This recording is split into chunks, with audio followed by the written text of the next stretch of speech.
یہ سورہ دخان کا جو ہے یہ دوسرا رکوع ہے، اور پارہ نمبر 25 کا جو ثلاثہ ہے یہ اس سے آگے تھوڑا سا آگے ہے۔ آیت نمبر 30۔ اعوذ باللہ من الشیطان الرجیم، بسم اللہ الرحمن الرحیم۔ وَلَقَدْ نَجَّيْنَا بَنِي إِسْرَائِيلَ من العذاب المہین، اور بے شک ہم نے بنی اسرائیل کو ذلت کے عذاب سے نجات عطا فرمائی۔ ذلت کا عذاب ان پہ کیا تھا؟ ان پہ جو عذاب کی کیفیت تھی اس کی تقریباً 3-4 شکلیں تھیں۔ پہلی شکل یہ تھی کہ وہ غلام تھے، سارے کے سارے بنی اسرائیل یہ غلام تھے۔ دوسری شکل اس کی یہ تھی کہ بہت زیادہ کام کروایا جاتا بنی اسرائیل سے۔ فرعون اور اس کے جو ساتھی تھے جن کو اس نے وزارتیں دی ہوئی تھیں، وہ ان سے بہت زیادہ محنت کرواتے، دن رات کام کرواتے، اور اسی طرح نسل کشی بھی کرتے تھے۔ وہ نسل کشی سے مراد ان کے مردوں کو قتل کر دیتے اور خواتین کو زندہ رکھتے، تاکہ افرادی قوت جو ہے اس کے اندر اضافہ نہ ہو۔ تو یہ ساتھ ساتھ قتل کا کام بھی وہ جاری رکھتے تھے۔ تو اللہ رب العزت نے اس عذاب سے نجات عطا فرمائی۔ اس کا مطلب یہ ہوا کہ عذاب اور ذلت کے عذابوں میں سے یہ عذاب کی چند شکلیں ہیں۔ غلامی، یعنی بندہ اپنی مرضی سے زندگی کا کوئی فیصلہ ہی نہ کر سکے، اس کو غلامی کہا جاتا ہے بحیثیت قوم، اور یہی پوزیشن اس وقت ہماری ہے۔ ہم کسی بھی میدان میں ہم از خود کوئی فیصلہ کرنے کے اس وقت حامل نہیں ہیں۔ آپ نے کوئی تعلیمی پالیسی تک بنانی ہو، وہ آپ اپنی مرضی سے نہیں بنا سکتے۔ اسی طرح معاشی پالیسی اپنی مرضی سے نہیں بنا سکتے۔ قیمتوں کا جو اتار چڑھاؤ ہوتا ہے یہ ہماری مرضی سے نہیں ہوتا، ہم تو بس ایسے ہی وہ احتجاج وغیرہ کر کے اور اپنے دل کو بس سکون دے لیتے ہیں، ورنہ ان چیزوں کا کوئی فائدہ نہیں ہونے والا، کیونکہ جو فگر IMF کی طرف سے آنا ہے آپ کے لیے مجبوری ہوگا کہ ہر چیز کا ریٹ اس کے مطابق آپ متعین کریں گے۔ تو خاص طور پہ معاشی جو ہمارے اوپر دباؤ ہے، ہم اپنی مرضی کا کوئی ریٹ نہیں بنا سکتے، اور ہم حکمرانوں کی طرف راغب ہوتے رہتے ہیں۔ ہم اس طرف رغبت کی بجائے جب یہ رغبت اختیار کریں گے کہ جناب ہم تھوڑا کھا لیں گے، عیاشی کچھ ختم کر لیں، جو ہماری عیاشی ہے زیادہ اس کو کم کر کے ہم اپنی ضروریات تک محدود ہو جائیں، اور قرضوں سے جب تک جان نہیں چھڑائیں گے ہم اس وقت تک معاشی طور پر بھی آزاد نہیں ہو سکتے۔ پھر اسی طرح ہمارا جو سیاسی سٹرکچر بنتا ہے یہ بھی ہماری مرضی سے نہیں بنتا۔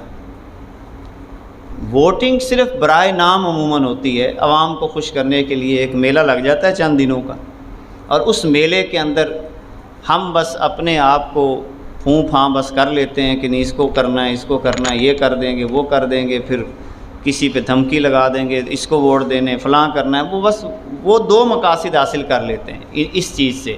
ایک تو ہماری آپس کی لڑائیاں نئی قائم کر دیتے ہیں، اور دوسرا پھر نظام ان کا اپنی ہی مرضی سے انہوں نے متعین کرنا ہوتا ہے۔ لہذا یہ ذہن میں بالکل نکال دیں کہ آپ کے ووٹوں سے کوئی منتخب ہوتا ہے۔ ہمارے ووٹوں کا اس سیاسی سٹرکچر سے کوئی تعلق نہیں ہے۔ نہ ہمارا معاشی سٹرکچر اس کے ساتھ متعلق ہے، نہ وہاں پر ہمارا تعلیمی نظام، نصاب، یونیورسٹیز، اس کا طریقہ کار. پھر اسی طرح میڈیا تو ہمارا ہو ہی نہیں سکتا. یعنی جو ہم کہتے ہیں کہ میڈیا آزاد ہے، بالکل آزاد نہیں ہے، اس نے بھی اپنی مرضی کرنی ہے. حتیٰ کہ جو چیزیں اسلامی نظام کے اندر جن کی باقاعدہ روک تھام ہے، اس کے اوپر ہم کچھ نہیں کر سکتے. مثلا ہم عموماً مثالیں لیں، ہم لینے جاتے ہیں، جیسے شیمپو ہی لینے جاتے ہیں، چھوٹی سی مثال ہے، اس کے اوپر بھی ایک دوپٹہ اتاری ہوئی عورت کی تصویر ہوگی، ٹھیک ہے. اب وہی واش روم میں جانی تصویر، ٹھیک ہے. اب اس تصویر کے کیا امپیکٹ ہو سکتے ہیں نوجوانوں کے اوپر. تو آپ کی جو ایک تہذیب بنائی جاتی ہے کہ ہر چیز پہ جب ایک خاتون وہاں پہ دوپٹہ اتاری فیشن کے ساتھ کھڑی ہے، تو ہم اس کو نہیں روک سکتے کہ ہم بائیک آؤٹ کر دیں کہ ہم ایسی چیزیں نہیں خریدیں گے. ہر چیز، ہر ڈبی، اور خاص طور پر جو کاسمیٹکس کی چیزیں ہوتی ہیں یا جو حتیٰ کہ واش رومز کے اندر استعمال ہونے والی چیزیں ہوتی ہیں، ان کے اوپر عورت کی تصویر ضرور ہوگی. تو اب یہ والی چیزیں جو ہیں ہم اپنی مرضی سے متعین نہیں کر سکتے. اور کتنی چیزیں ہیں، یعنی آپ ہمارا کوئی ایسا نظام الف سے لے کر یہ تک اس وقت کے جن کو ہم نظام کہتے ہیں وہ ہماری مرضی کا نہیں ہے. لہٰذا ہم بھی ایک ذلت کے عذاب سے گزر رہے ہیں. ذلت اسی کو کہتے ہیں نا، ذلیل ہونا، کہ آپ اپنی مرضی سے کچھ نہ کر سکیں. تو آل فرعون جو تھے وہ بنی اسرائیل پر ایک تو یہ ظلم کرتے، پھر اولاد کا قتل. اچھا، اب اولاد کا قتل دیکھیں، ہم نے ابھی تقریر کے اندر بھی ایک بات پڑھی، استعمار جو ہے یہ حالات و واقعات کے تحت اصول وہی رکھتا ہے مگر سٹائل بدل لیتے ہیں. یعنی مردوں کو جو قتل کیا جاتا تھا بنی اسرائیل کے اندر، اس دور کا جو تقاضا تھا تاکہ ان کی افرادی قوت نہ بڑھے، یعنی مردوں سے مراد نوجوان. تو سوال یہ اصل مقصد کیا تھا کہ نوجوان اپنی کچھ صلاحیتیں نہ سامنے لے آئیں. تو آج بھی وہی ہو گیا. نوجوانوں کا چاہے اگرچہ کچھ ممالک میں تو انہوں نے وہ بھی کیا، جیسے شام کے اندر یہ کر دیا، مصر میں کیا، ایون کہ سعودی عربیہ میں خفیہ طور پر یہ سارے کام ہوئے. جو رجال تھے، یعنی جو نڈر لوگ تھے، ان کو مسپلیس کروایا. پاکستان میں بھی ضمنی طور پر ہوتا ہے. اسی طرح آپ دیکھ لیں ابھی غزہ کے اندر یا فلسطین کے اندر یہی نسل کشی کا کام ہو رہا ہے، بچوں کو قتل ہے اور آنے والی تاکہ نسل ختم ہو. اب ایک تو اس حیثیت سے یہ پلاننگ چلتی ہے، اور دوسرے نمبر پہ ان کا جو منصوبہ ہوتا ہے کہ ان کو ذہنی سطح پہ مسخ کر دیا، اور وہ تعلیم کے ذریعے، جو تعلیم کے اندر تیزاب ڈالا انہوں نے. تو اکبر الہ آبادی کے اشعار اس پہ بڑے مشہور ہیں، اور اکبر الہ آبادی ایک نڈر شاعر تھے، تعلیم کے اوپر لکھتے تھے، سیاست کے اوپر لکھتے تھے. تو اس نے بھی یہی کہا تھا کہ جو فرعون نے جو بچوں کو قتل کیا ہے، اس کی بجائے اگر کالج اور یونیورسٹیاں بنا دیتا تو اس کو یہ قتل کرنے کی بھی نوبت نہ. ہمارے جتنے یہاں پر بزرگ بیٹھے ہیں جن کے بچے پڑھ رہے ہیں اور کبھی یہ یونیورسٹی گئے ہی نہیں ہیں، تو یعنی ہمارے جتنے بھی یہاں پہ بزرگ عموماً ہیں جو بیچارے ایک سادہ ماحول میں، بھئی میرا بچہ یونیورسٹی پڑھ رہا ہے، فلاں کر رہا ہے، لیکن کبھی پیچھا ہی نہیں کیا کہ وہاں پہ جا کے کرتا کیا ہے، وہاں پہ ماحول کیا ہے، وہاں پہ پڑھائی کا انداز کیا ہوتا ہے، کیسے بچے پڑھتے ہیں. تو چونکہ پتہ ہی نہیں ہے، اور باپ کو اس وقت پتہ چلتا ہے کہ جب بیٹا بالکل ایمان سے بھی کیا ہو جاتا ہے، وہ فارغ ہو چکا ہوتا ہے، کیونکہ ماحول ہی وہاں پہ ایسا دیا جاتا ہے. ہاں، اگر کوئی باپ پیچھے سے اس کو نگرانی رکھتا ہے اور اس حیثیت سے آگے چلائے، یا خود ایک نوجوان کو اللہ تعالیٰ نے پہلے توفیق دی، وہ تو بچ سکتا ہے، لیکن ہر بندے کا بچنا وہاں سے انتہائی مشکل کام ہے. تو اس طریقے سے یہ اولاد کے قتل کی جو سٹائل ہے یہ انہوں نے بدل دیا. اب یہ ہے عذاب مہین. تو اللہ تعالیٰ فرماتے ہیں ہم نے نجات دی، اور اس کا تذکرہ ہم پیچھے پڑھ چکے ہیں کہ یہ نجات کن بنیادوں پہ ملتی ہے. جب موسیٰ علیہ السلام جیسی آواز بلند کی جائے، کہ موسیٰ علیہ السلام نے پیچھے سبق میں پڑھا کہ موسیٰ علیہ السلام نے تن تنہا ہو کر کہا تھا کہ میں اپنے اور تیرے رب کی پناہ مانگتا ہوں، اگر تو مجھے قتل کرنا چاہتا ہے تو کر لے۔ یعنی صرف خدا کا خوف جب پیدا ہو جائے، اللہ کے علاوہ ہر چیز کا خوف ختم ہو جائے، تو پھر جا کے اللہ تعالیٰ ان ذلت کے عذابوں سے بچا لیتا ہے۔ انہ کان، فرعون سے بچایا اللہ نے، انہ کان عالیا من المسرفین، بے شک وہ حد سے بڑھنے والوں میں سے تھا، اور کس اعتبار سے؟ تکبر کرنے والوں میں حد سے زیادہ تکبر کرنے والا تھا۔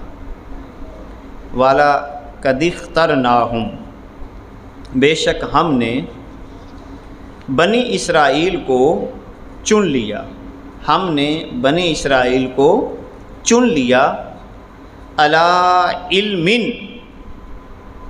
دانستہ طور پر، علی العالمین، تمام جہانوں سے ہم نے بنی اسرائیل کو چن لیا، وآتیناہم من الآیات، اور ہم نے انہیں وہ نشانیاں عطا فرمائیں، ما فیہ بلاء مبین، جن کے اندر صریح انعامات تھے، نشانیاں دے دیں کہ دیکھو تم نے موسیٰ علیہ السلام کا کہنا مانا اور موسیٰ علیہ السلام کے پیچھے چل پڑے، اپنے لیڈر کی بات کو مانا اور پیچھے چل پڑے، تو اللہ تعالیٰ نے پہلی نشانی کیا دکھائی کہ دریا کو خشک کر دیا ان کے لیے۔ یہ نشانی تھی کہ جب کوئی بندہ حق کی خاطر کسی شخص کے پیچھے چل پڑتا ہے تو اللہ تعالیٰ ایسے لوگوں کے لیے ان حالات کے اندر بھی راستے پیدا کر دیتا ہے کہ دریا بہہ رہا ہے، اندر سے خشک راستہ دے دیا۔ اور پھر دوسرا انعام اللہ نے یہ عطا کیا کہ جو بادل تھے اس کو بطور صاحباں بنا دیا، کہ جہاں پہ ان کو ضرورت ہوتی کہ بادل گرمی لگ رہی ہے تو اللہ تعالیٰ بادلوں کو بطور صاحبان بھیج دیتا، اور اسی طرح اللہ تعالیٰ نے من و سلوہ بھی ان پہ اتارا۔ ان ہؤلاء لا یقولون، بے شک یہ کہتے ہیں، بے شک یہ کہتے ہیں، کون؟ کفار مکہ۔ اب یقولون کا قائل جو ہیں وہ کون ہیں؟ کفار مکہ۔ یہ کفار مکہ کہتے ہیں ان ہی الا موتتنا الاولی، یعنی بس ہماری جو زندگی ہے یا ہمارا ایک دفعہ ہی مرنا ہے، یہ جو ہم دنیا میں مر جاتے ہیں نا، بس یہی ہے۔ وما نحن بمنشرین، اور ہم دوبارہ اٹھائے نہیں جائیں گے۔ اور انہوں نے بطور طنز یہ جملہ بولا، فَأْتُوا بِآبَائِنَا، تم ہمارے باپ دادا کو لے آؤ جو ہم سے پہلے مرے ہیں، ان کنتم صادقین، اگر تم سچے ہو۔ اہم خیر، کیا وہ بہتر ہیں؟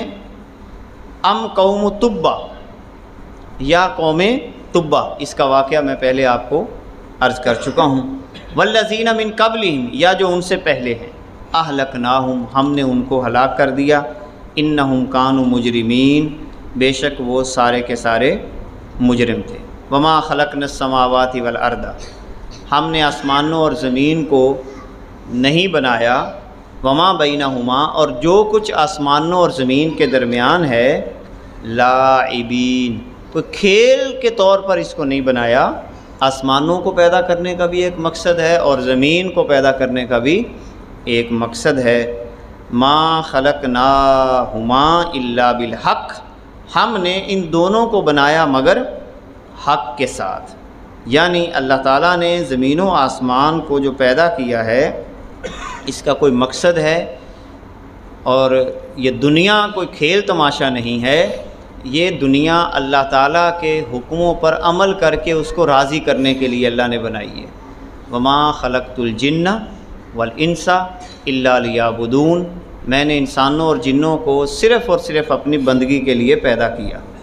ان یوم الفصل میقاتہم اجمعین، بے شک فیصلے کا دن ان سب کی میعاد کا دن ہے۔ یوم لا یغنی مولاً عن مولاً شیئا، جس دن کوئی دوست کسی دوست کے کام نہ آئے گا۔ اس کا تذکرہ بھی ہم پچھلی غالباً سورہ زخرف کی آیات کے تحت تفصیل سے پڑھ چکے ہیں کہ کون سے دوست قیامت کے دن کام آئیں گے اور کون سے دوست قیامت کے دن کام نہیں آئیں گے۔ ولا ہم ینصرون، اور نہ ہی ان کی مدد کی جائے گی، الا من رحم اللہ، سوائے اس کے کہ جس پر اللہ تعالیٰ رحم کرے، انہ هو العزیز الرحیم، بے شک وہی عزت والا مہربان ہے۔ اللہ رب العزت ہم سب کو عمل کی توفیق عطا فرمائے۔ آخری رکوع انشاءاللہ تعالی اگلے جمعہ مبارک کو پڑھیں گے۔ بسم اللہ الرحمن الرحیم، اللہم صلی علی سیدنا و حبیبنا محمد وبارک وسلم وصلی علیہ، اللہم اعنا علی ذکرک و شکرک و حسن عبادتک یا رب العالمین۔ نستغفر اللہ ربی من کل ذنب ونتوب الیہ، لا حول ولا قوة الا باللہ العلی العظیم، وصلی اللہ تعالی علی حبیبہ و آلہ و اصحابہ اجمعین۔